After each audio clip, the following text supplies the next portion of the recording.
तो चुनाव की तारीखों का ऐलान हो गया और खुद प्रधानमंत्री नरेंद्र मोदी ने कहा कि इस बार एनडीए 400 पार का आंकड़ा लक्ष्य जो बनाया है उसे पार करेगी। और इसी दौरे पर इसी लेकर पूरी तरह से प्रधानमंत्री नरेंद्र मोदी लक्ष्य साधे हुए हैं। दक्षिण दौरे पर हैं प्रधानमंत्री नरेंद्र मोदी। बताया जा रहा है कि आज पलक्कड़ में रोड शो करेंगे सबसे पहले प्रधानमंत्री, उसके बाद 1 बजे सलेम में एक जनसभा को संबोधित भी करेंगे। रिपोर्ट आप सबको दिखाते हैं।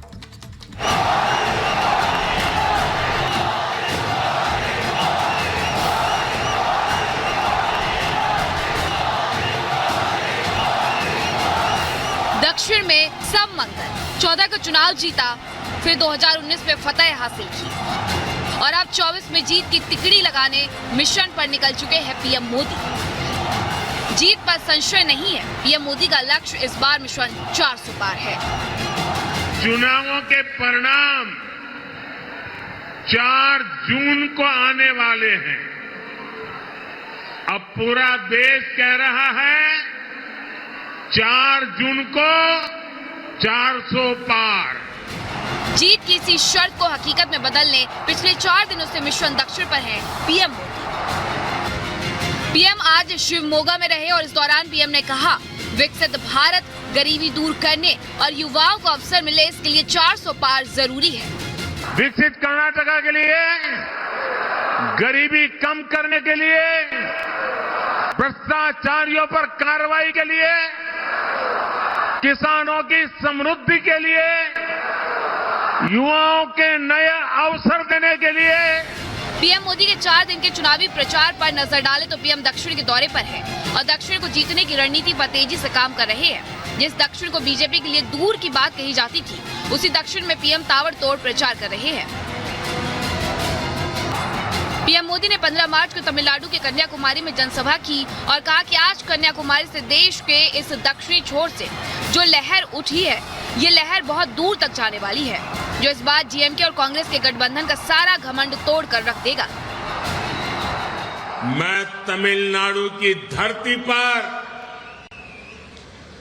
बहुत बड़े परिवर्तन की आहट देख रहा हूं। बीजेपी का प्रदर्शन इस बार डीएमके और कांग्रेस के इंडी अलायंस का सारा घमंड तोड़ करके रख देगा।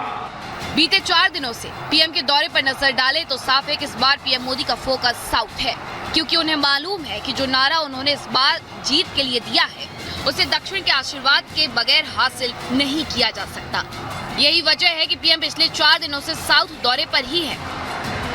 तो 15 तारीख को तमिलनाडु गए और फिर वो वहां से 16 को सीधे तेलंगाना पहुंच गए, जहां उन्होंने पहली रैली तेलंगाना के नगर कुर्नूल में की, जहां उन्हें देखकर लोग इतने खुश हुए कि चुनावों की तारीखों के ऐलान से पहले ही जनता ने मोदी को फिर से लाने का संदेश सुना दिया।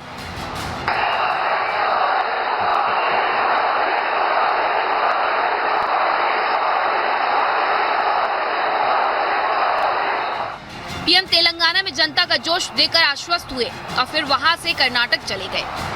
अगले रोज यानी 17 तारीख को पीएम आंध्र प्रदेश आए। यहाँ पीएम की सभा में जनता का जोश देखने लायक था। लोग पीएम की एक झलक पाने के लिए पोल पर चढ़ गए। ये देखकर पीएम ने लोगों से पोल से नीचे उतरने का आग्रह भी किया। इस दौरान पीएम मोदी और जनता के बीच का आपसी भावनात्मक जुड़ाव देखने लायक था। इसके बाद पीएम ने कहा, चुनावों के परिणाम 4 जून को आने वाले हैं। अब पूरा देश कह रहा है 4 जून को 400 पार। आज भी पीएम मोदी दक्षिण के 3 राज्यों के दौरे पर रहे। पीएम तेलंगाना, कर्नाटक और तमिलनाडु में रहे। जाहिर है पीएम का इस बार पूरा फोकस दक्षिण पर है और इसके पीछे सबसे बड़ी वजह है दक्षिण की 84 लोकसभा सीटें, जहां 2019 में बीजेपी को हार मिली।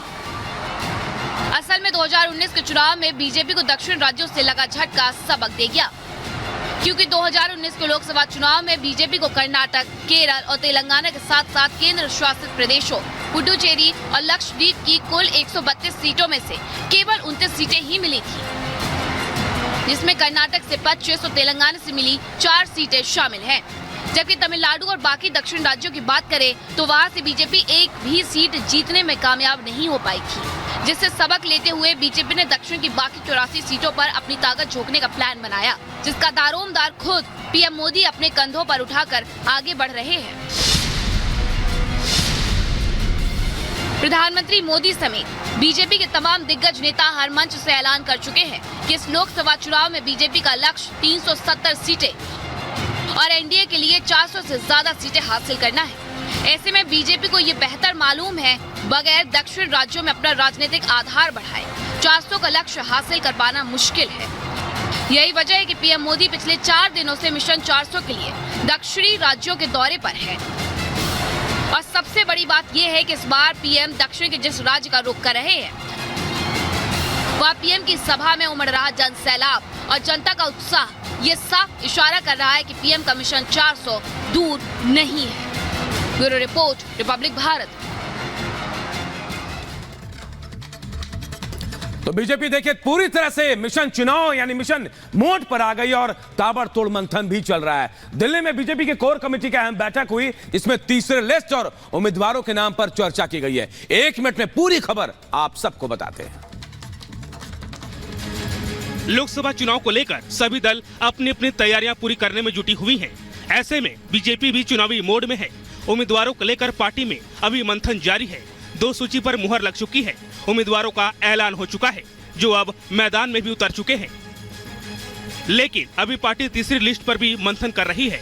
बीते सोमवार को दिल्ली में बीजेपी मुख्यालय में पार्टी के आलाकमान के साथ कई दिग्गज नेताओं ने बैठक में हिस्सा लिया। तीसरी सूची पर जारी मंथन में यूपी की 25 लोकसभा सीटों समेत राजस्थान, ओडिशा, बिहार, हरियाणा और गुजरात की सीटों को लेकर भी चर्चा की गई। सूत्रों की माने तो यूपी में अपना दल को सोनभद्र और मिर्जापुर की सीट भी मिल सकती है, तो वहीं कई मौजूदा सांसदों के नाम भी कट सकते हैं। उनकी जगह पर नए चेहरे को मौका दिया जा सकता है। आपको बता दें कि अब तक बीजेपी ने 2 सूची जारी की है, जिसमें 267 नामों का ऐलान हो चुका है। अब इंतजार पार्टी की तीसरी सूची का है। Bureau report, Republic Bharat. और MNS chief Raj Thackeray NDA में शामिल हो सकते हैं। राज ठाकरे दिल्ली आए हुए हैं और कहा यह भी जा रहा है कि जल्द अमित शाह और जेपी नड्डा से राज ठाकरे की मुलाकात भी हो सकती है। पूरी खबर इस रिपोर्ट के जरिए। लोकसभा चुनाव की आहट के साथ ही बीजेपी का कुनबा लगातार बढ़ता जा रहा है। एनडीए में कई क्षेत्रीय दल धीरे धीरे शामिल होते जा रहे हैं। अब एमएनएस चीफ राज ठाकरे की भी जल्द ही एनडीए में शामिल होने की खबरें चल रही हैं। राज ठाकरे मुंबई से दिल्ली आ चुके हैं। सूत्रों की माने तो राज ठाकरे ने दिल्ली पहुंचकर गृह मंत्री अमित शाह और नड्डा से बात की।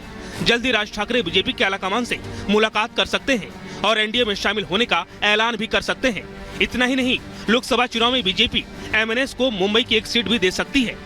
अगर राज ठाकरे एनडीए के साथ गठबंधन में आते हैं तो खबर ये भी है कि मुंबई दक्षिण की सीट उन्हें मिल सकती है।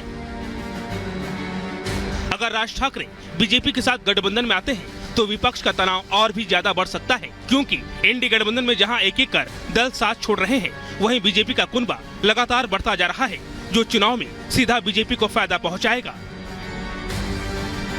Bureau report, Republic Bharat.